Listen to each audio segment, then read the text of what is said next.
Tu as décroché un entretien? Super! Maintenant le but, c'est de ne pas tout gâcher en 10 minutes. Voici les 10 erreurs les plus fréquentes en entretien d'embauche et comment les éviter. La première, c'est d'arriver en retard ou trop en avance. Arriver en retard, c'est le meilleur moyen de montrer au recruteur que tu ne respectes pas son temps. Mais arriver 20 minutes en avance, ça peut aussi le mettre mal à l'aise. Le bon timing, c'est 5 à 10 minutes avant l'heure. La deuxième erreur, c'est de ne pas se renseigner sur l'entreprise. Si tu ne sais pas ce que fait l'entreprise, ça va se voir direct. Va sur leur site, regarde leurs actus sur LinkedIn, renseigne-toi sur le secteur. La troisième erreur, c'est d'être mal habillé. Une tenue trop formelle ou trop décontractée peut te faire complètement passer à côté. Le secret, c'est de s'adapter à l'entreprise. Un costume pour un cabinet de conseil et un côté casual soigné pour une start-up. La quatrième, c'est d'oublier d'apporter ton CV. Ne compte pas sur le recruteur pour avoir une copie de ton CV. Alors pense à l'imprimer. D'ailleurs, si tu veux un CV pro rapidement, va sur CV Créa. C'est l'outil parfait pour ça. La cinquième erreur, c'est de ne pas préparer les questions classiques. Présentez-vous, pourquoi vous, quelle est votre plus grande qualité? Ce sont des basiques.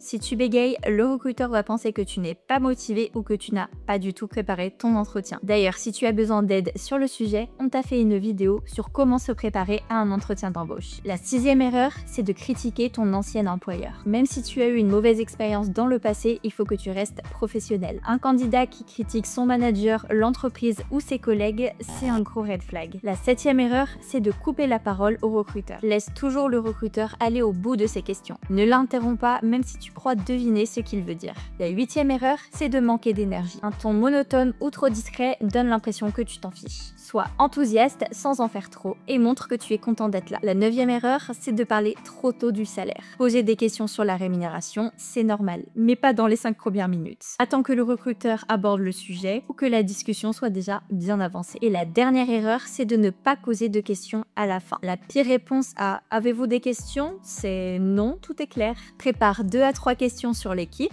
l'émission ou l'évolution possible. C'est important pour montrer ton intérêt et que tu te projettes dans cette entreprise précise. Évite toutes ces erreurs et tu augmenteras vraiment tes chances de faire bonne impression. N'oublie pas d'aller voir la vidéo Bien se préparer à un entretien pour avoir encore plus de conseils. Le lien est juste ici dans la fiche.